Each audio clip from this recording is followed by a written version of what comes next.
Hi dear students, today we are going to start a new chapter. This is one of the most interesting topic. This is a play where we can see lot of characters. This is considered as a folk play which is based on the quality of mercy. We need to have a mercy on everyone, every animals. So many things we have around us. So in this lesson, we are going to see how the characters become more interesting and which character shows the mercy. So it is a very interesting play. So let us start this play with the characters. See here the characters in this play. Shuddhodhana, the king of Kapilavastu; Siddhartha, the prince of Kapilavastu; Devadatta, Siddhartha's cousin. These are the main characters, along with the chief minister and four other ministers of the king and the guard. These are the characters which appears in this lesson. Before going to start, we need to see the picture which we can see the two princes have standing in front of a king. One of them is holding a swan in his hand. These two princes are arguing that the swan belongs to them. Every one of them are arguing that he needs to that swan and he needs to that swan. This is the picture we can see here. So the title of this lesson is The Swan and the Princess. What is going on there? Now we are going to start the lesson. Let us see here how the play starts.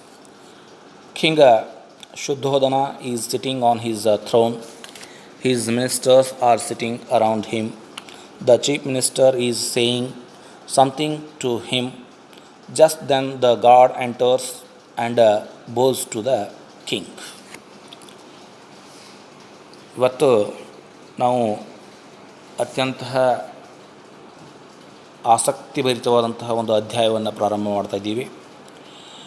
ಯಾಕಿದು ಆಸಕ್ತಿಭರಿತವಾಗೈತಪ್ಪ ಅಂದರೆ, ಈ ಒಂದು ಲೆಸನನ್ನು ನಾವೇನು ಮಾಡ್ತಾ ಇದ್ದೀವಿ ಅಂದರೆ, ಇಲ್ಲಿ ನಾಟಕದ ಒಂದು ರೂಪದಲ್ಲಿ ಕಾಣ್ತಾ ಇದ್ದೀವಿ.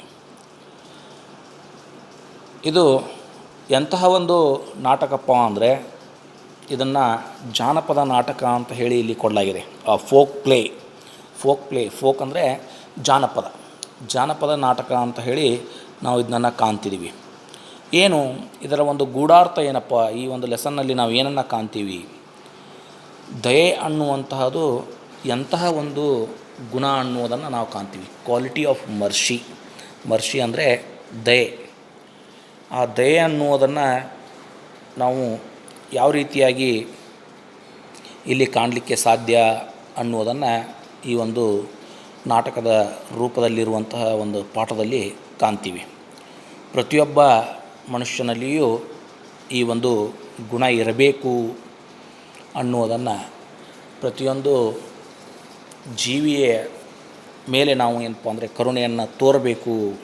ನಮ್ಮ ಜಗತ್ತಿನಲ್ಲಿ ನಮ್ಮ ಸುತ್ತಮುತ್ತಲೂ ಹಲವಾರು ಜೀವಿಗಳನ್ನು ನಾವು ಕಾಣ್ತೀವಿ. ಪ್ರಾಣಿ, ಪಕ್ಷಿ, ಮನುಷ್ಯ, ಅದೇ ರೀತಿ ಇನ್ನುಳಿದಂತಹ ಜೀವಿಗಳನ್ನು ನಮ್ಮ ಸುತ್ತಲೂ ನಾವು ಕಾಣ್ತೀವಿ.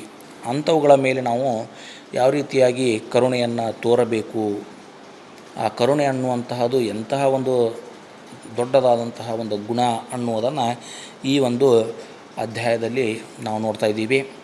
ಈ ಒಂದು ನಾಟಕ ರೂಪದಲ್ಲಿರುವಂತಹ ಅಧ್ಯಾಯದಲ್ಲಿ ಬರುವಂತಹ ಪಾತ್ರಗಳು ಯಾವ್ಯಾವಪ್ಪ?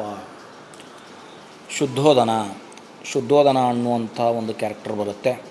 ಆ ಕ್ಯಾರೆಕ್ಟರ್ದ ಏನಪ್ಪ ಅಂದರೆ ದ ಕಿಂಗ್ ಆಫ್ ಕಪಿಲವಸ್ತುವಿನ ರಾಜ ಇವನಾಗಿರ್ತಾನೆ.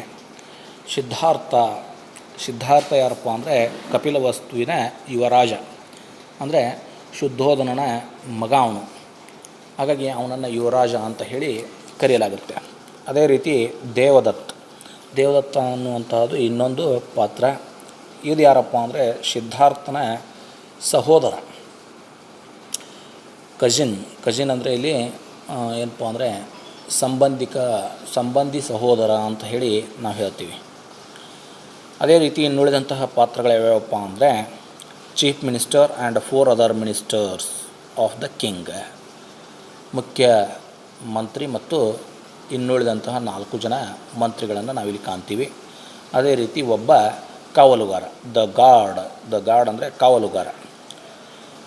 ಎಷ್ಟು ಪಾತ್ರಗಳನ್ನು ನಾವಿಲ್ಲಿ ಕಾಣ್ತೀವಿ. ಈ ಒಂದು ನಾಟಕ ಯಾವ ರೀತಿಯಾಗಿ ಪ್ರಾರಂಭ ಆಗುತ್ತೆ ಅನ್ನೋದನ್ನು ಇಲ್ಲಿ ಮೊದಲಿಗೆ ನಾವು ಕಾಣ್ತೀವಿ. ಯಾವ ರೀತಿಯಾಗಿ the king Shuddhodana is sitting on his throne. Shuddhodana ರಾಜ ಏನಪ್ಪ ಅಂದರೆ ತನ್ನ ಒಂದು ಸಿಂಹಾಸನದ ಮೇಲೆ ಕುಳಿತುಕೊಂಡಿರ್ತಾನೆ. His ministers are sitting around him. ಅವನ ಒಂದು ಮಂತ್ರಿಗಳು ಅವನ ಸುತ್ತಲೂ ಕುಳಿತುಕೊಂಡಿರ್ತಾರೆ. The chief minister is saying something to him. ಮುಖ್ಯಮಂತ್ರಿ ರಾಜನಿಗೆ ಏನೋ ಒಂದು ವಿಷಯವನ್ನು ಹೇಳ್ತಾ ಇರ್ತಾನೆ. ಆಗ ಅಲ್ಲಿಂದ ಕಾವಲುಗಾರ ಏನಿರ್ತಾನೋ, ಕಾವಲುಗಾರ ರಾಜನ ಆಸ್ಥಾನಕ್ಕೆ ಬಂದು ಅವನನ್ನು ನೋಡಿ ಅವನಿಗೆ ನಮಸ್ಕರಿಸಿ ರಾಜನಿಗೆ ಏನೋ ಒಂದು ವಿಷಯವನ್ನು ತಿಳಿಸ್ಲಿಕ್ಕೆ ಮುಂದಾಗ್ತಾನೆ. ಆ ವಿಷಯ ಏನು? Guard, long live the king. Sir, prince Devadatta wants to come in. King, bring him in. The guard bows and goes out. Chief Minister, I wonder why Prince Devadatta wants to see the king at this time. Second Minister, perhaps he wants to complain against someone. The guard enters with Devadatta. Both of them bow to the king. ಯಾವ ರೀತಿಯಾಗಿ ಪ್ರಾರಂಭ ಆಗುತ್ತೆ? ಅದೇ ಒಂದು ಸಂದರ್ಭದಲ್ಲಿ ಕಾವಲುಗಾರ ಒಳಗಡೆಗೆ ಬರ್ತಾನೆ. ಕಾವಲುಗಾರ ಒಳಗಡೆ ಬಂದು ರಾಜನಿಗೆ ನಮಸ್ಕಾರ ಮಾಡಿ ರಾಜನಿಗೆ ಜೈಕಾರವನ್ನು ಹಾಕಿ ಏನು ಹೇಳ್ತಾನೆ? ದೇವದತ್ತ ಯುವರಾಜ ನಿಮ್ಮನ್ನು ಭೇಟಿ ಆಗಬೇಕು ಅಂತ ಅಂದ್ಕೊಂಡಿದ್ದಾನೆ. ಅದಕ್ಕೆ ಅವನು ನಿಮ್ಮ ಒಂದು ರಾಜ್ಯಸಭೆಯಲ್ಲಿ ಒಳಗಡೆ ಬರಬೇಕು ಅಂದ್ಕೊಂಡಿದ್ದಾನೆ ಅಂತ ಹೇಳಿ ರಾಜನಿಗೆ ಹೇಳ್ತಾನೆ. ಆಗ ರಾಜ ಯಾಕಾಗಲ್ದಕ್ಕೆ ಅವನನ್ನು ಒಳಗಡೆಗೆ ಕರ್ಕೊಂಡು ಬಾ ಅಂತ ಹೇಳಿ ಕಾವಲುಗಾರನಿಗೆ ಆಜ್ಞೆಯನ್ನು ಮಾಡ್ತಾನೆ. ಆಗ ಕಾವಲುಗಾರ ಮತ್ತೊಮ್ಮೆ ನಮಸ್ಕರಿಸಿ ಅಲ್ಲಿಂದ ಹೊರಗಡೆ ಹೋಗ್ತಾನೆ. ಹೊರಗಡೆ ಹೋದ ತಕ್ಷಣ ಮುಖ್ಯಮಂತ್ರಿ ಇದ್ದವನು ಏನಂತಾನೆ? I wonder why prince Devadatta wants to see the king at this time. ಇಂತಹ ಒಂದು ಸಂದರ್ಭದಲ್ಲಿ ಅಥವಾ ಇಂತಹ ಒಂದು ವೇಳೆಯಲ್ಲಿ ಯುವರಾಜ ದೇವದತ್ತ ರಾಜನನ್ನು ಯಾಕೆ ಭೇಟಿ ಆಗಬೇಕು ಅಂದ್ಕೊಂಡಿದ್ದಾನೆ ಅನ್ನುವಂತಹ ಒಂದು ವಿಷಯವನ್ನು ಅಲ್ಲಿ ಪ್ರಸ್ತಾಪವನ್ನು ಮಾಡ್ತಾನೆ. ಆಗ ಇನ್ನೊಬ್ಬ ಮಂತ್ರಿ ಏನಂತಾನೆ? Perhaps he wants to complain against someone. ಬಹುಶಃ ಏನಪ್ಪ ಅಂದರೆ ಯಾವುದೋ ಒಬ್ಬ ವ್ಯಕ್ತಿಯ ಬಗ್ಗೆ ಏನಪ್ಪ ಅಂದರೆ ಏನಾದರೂ ದೂರನ್ನು ಹೇಳುವಂತಹ ಸಂಗತಿ ಇರಬಹುದು, ವಿಷಯ ಇರಬಹುದು ಅಂತ ಹೇಳಿ ಅಲ್ಲಿ ಮತ್ತೊಬ್ಬ ಮಂತ್ರಿ ಅಂತಾನೆ. ಆಗ ಅಷ್ಟೊತ್ತಿಗೆ ಆ ಒಬ್ಬ ದ್ವಾರಪಾಲಕ ಒಳಗಡೆಗೆ ಬರ್ತಾನೆ. ಅಂದರೆ ಕಾವಲುಗಾರ ದೇವದತ್ತನ ಜೊತೆಗೆ ರಾಜ್ಯಸಭೆಯಲ್ಲಿ ಒಳಗಡೆಗೆ ಬರ್ತಾನೆ. ಇಬ್ಬರು ರಾಜನನ್ನು ನೋಡಿ ನಮಸ್ಕರಿಸ್ತಾರೆ. Both of them bow to the king. ಇಬ್ಬರು ರಾಜನನ್ನು ನೋಡಿ ನಮಸ್ಕರಿಸ್ತಾರೆ. ಆಗ ಏನಾಗುತ್ತೆ? King, what is it Devadatta? Why have you come to me at this time? Devadatta, sir, the prince will not give me my swan. I want justice from you. King, smiling, be calm, Devadatta. Has Siddhartha taken your swan from you? Devadatta, yes, sir, he has. I shot it and it fell on the ground near the prince. He picked it up and said he wouldn't give it to me. King, that's a very naughty of a Siddhartha. To the guard, go and call him. The guard bows and goes out. Devadatta ರಾಜನನ್ನು ಭೇಟಿಯಾಗಲಿಕ್ಕೆ ಸಭೆಗೆ ಬಂದ ತಕ್ಷಣ ಶುದ್ಧೋಧನ ರಾಜ ಏನಪ್ಪ ಅಂದರೆ ದೇವದತ್ತನನ್ನು ಕೇಳ್ತಾನೆ. What is it? ಏನು ವಿಷಯ ಐತಿ? ಯಾಕೆ ನೀನು ನನ್ನನ್ನು ಈ ಒಂದು ಸಂದರ್ಭದಲ್ಲಿ ಭೇಟಿಯಾಗಲಿಕ್ಕೆ ಬಂದಿದ್ದೀಯಾ ಅಂಥೇಳಿ ಕೇಳ್ತಾನೆ. ಆಗ ದೇವದತ್ತ ಹೇಳ್ತಾನೆ ಏನಪ್ಪ ಅಂದರೆ, the prince will not give me my swan. I want justice from you. ಯುವರಾಜ ಸಿದ್ಧಾರ್ಥ ಏನಿದಾನೋ ಅವನು ನನ್ನ ಒಂದು ಬಾತುಕೋಳಿಯನ್ನು ಕೊಡ್ತಾ ಇಲ್ಲ. ಅದಕ್ಕೆ ನೀವು ನನಗೆ ಏನಪ್ಪ ಅಂದರೆ ನ್ಯಾಯವನ್ನು ಒದಗಿಸಿಕೊಡಬೇಕು. ಅದಕ್ಕೋಸ್ಕರ ನಾನಿಲ್ಲಿ ಬಂದಿದ್ದೀನಿ ಅಂಥೇಳಿ ಹೇಳ್ತಾನೆ. ಈ ಮಾತನ್ನು ಕೇಳಿ ರಾಜ ನಗ್ತಾನೆ.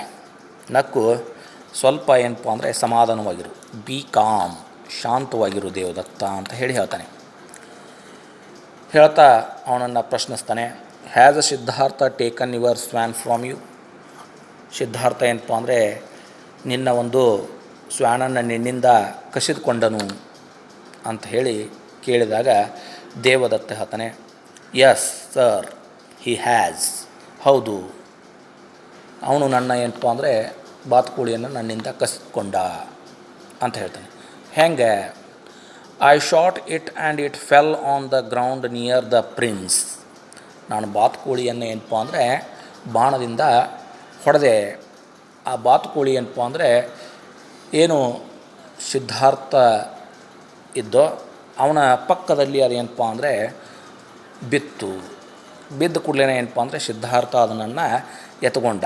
ಹಿ picked it up and said. ಅದನ್ನು ಅವನು ತೆಗೆದುಕೊಂಡು ಏನಪ್ಪ ಅಂದರೆ ಏನು ಹೇಳಿದ? He won't give it to me.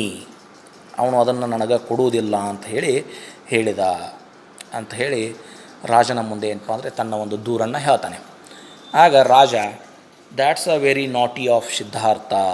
ಬಹಳ ಒಂದು ತುಂಟತನವನ್ನು ಸಿದ್ಧಾರ್ಥ ನಿನ್ನ ಜೊತೆಗೆ ಮಾಡಿದ್ದಾನೆ. ಹಾಗಾದರೆ ಅವನನ್ನು ಕರೆಸೋಣ ತಡಿ ಅಂತ ಹೇಳಿ ತಿಳಿದುಕೊಂಡು ಆಗ ರಾಜ ಏನು ಮಾಡ್ತಾನಪ್ಪ ಅಂದರೆ ಒಬ್ಬ ಕಾವಲುಗಾರನನ್ನು ಕರೀತಾನೆ. ಕರೆದು ಏನು ಹೇಳ್ತಾನೆ? Go and call him.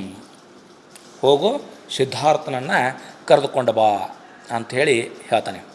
ಆಗ ಆ ಒಬ್ಬ ಕಾವಲುಗಾರ ರಾಜನಿಗೆ ನಮಸ್ಕರಿಸಿ ಅಲ್ಲಿಂದ ಹೊರಟೋಗ್ತಾನೆ. ಈ ರೀತಿಯಾಗಿ ನಡೆಯುತ್ತೆ. ಆ ಸಂದರ್ಭದಲ್ಲಿ ಮತ್ತೊಬ್ಬ ಮಂತ್ರಿ ಏನಂತಾನೆ, third minister softly to the fourth minister, the prince is a good lad. He can't do a thing that's wrong. ಮತ್ತೊಬ್ಬ ತನ್ನ ಮಗ್ಲಲ್ಲಿ ಕುಳಿತಿರುವಂತಹ ಮಂತ್ರಿಯ ಕಿವಿಯಲ್ಲಿ ಸಾವಕಾಶವಾಗಿ ಹೇಳ್ತಾನೆ, ಏನು, ಯುವರಾಜ ಒಬ್ಬ ಒಳ್ಳೆಯ ಬಾಲಕನಾಗಿದ್ದಾನೆ. ಲ್ಯಾಡ್ ಅಂದರೆ ಬಾಲಕ. ಯುವರಾಜ ಏನಪ್ಪ ಅಂದರೆ ಒಬ್ಬ ಒಳ್ಳೆಯ ಬಾಲಕನಾಗಿದ್ದಾನೆ. ಇಂತಹ ಒಂದು ತುಂಟತನದ ಕೆಲಸವನ್ನು ಅವನು ಮಾಡಲಿಕ್ಕೆ ಸಾಧ್ಯ ಇಲ್ಲ, ಇದು ತಪ್ಪು ಅನ್ನುವಂತಹ ಒಂದು ವಿಷಯವನ್ನು ಆ ಮೂರನೆಯ ಮಂತ್ರಿ ನಾಲ್ಕನೆಯ ಮಂತ್ರಿಯ ಕಿವಿಯಲ್ಲಿ ಹೇಳ್ತಾನೆ. ಆಗ fourth minister, I agree with you. ನಾಲ್ಕನೆಯ ಮಂತ್ರಿ ಏನಂತಾನೋ, ನಿನ್ನ ಒಂದು ಮಾತಿಗೆ ನಾನು ಒಪ್ಕೋತೀನಿ ನೀನು ಹೇಳೋದು ಸರಿ ಐತಿ ಅಂಥೇಳಿ ಹೇಳ್ತಾನೆ. ಅಷ್ಟರಲ್ಲಿ ಏನಾಗುತ್ತೆ, the guard enters with the prince Siddhartha who has a white swan in his arms. Siddhartha bows to the king. ಅಷ್ಟರಲ್ಲಿ ಏನಪ್ಪ ಅಂದರೆ ಆ ಕಾವಲುಗಾರ ಯುವರಾಜನಾಗಿರುವಂತಹ ಸಿದ್ಧಾರ್ಥನನ್ನು ಕರೆದುಕೊಂಡು ಅಲ್ಲಿಗೆ ಬರ್ತಾನೆ. ಬಂದಂತಹ ಸಂದರ್ಭದಲ್ಲಿ ಸಿದ್ಧಾರ್ಥನ ಕೈಯಲ್ಲಿ ಏನಪ್ಪ ಅಂದರೆ ಶುಭ್ರವಾಗಿರುವಂತಹ ಬೆಳ್ಳನೆಯ ಒಂದು ಬಾತುಕೋಳಿ ಅವನ ಕೈಯಲ್ಲಿ ಇರುತ್ತೆ. ಬಂದ ನಂತರ ಸಿದ್ಧಾರ್ಥ ರಾಜನನ್ನು ನೋಡಿ ರಾಜನಿಗೆ ನಮಸ್ಕರಿಸ್ತಾನೆ. ಈ ರೀತಿಯಾಗಿ ಅಲ್ಲಿ ಏನಾಗುತ್ತೆ ಅಂದರೆ ದೇವದತ್ತ ಹೇಳಿರುವಂತಹ ಒಂದು ದೂರೇನಿತ್ತೋ ಆ ದೂರಿನ ಪ್ರಕಾರ ಸಿದ್ಧಾರ್ಥನ ಕೈಯಲ್ಲಿ ಬಾತುಕೋಳಿ ಇರುವುದನ್ನು ಎಲ್ಲರೂ ಕಾಣ್ತಾರೆ. ಇದಾದ ನಂತರ ಏನಾಗುತ್ತೆ ಅನ್ನುವುದನ್ನು ನಾವು ನಮ್ಮ ಒಂದು ಮುಂದಿನ ಒಂದು ತರಗತಿಯಲ್ಲಿ ನೋಡೋಣ. ಇದರಲ್ಲಿ ನಿಮಗೇನಾದರೂ ವಿಷಯ ತಿಳಿದಿರಲಿಲ್ಲ ಅಂದರೆ ನೀವು ನನ್ನನ್ನು ಕೇಳಬಹುದು.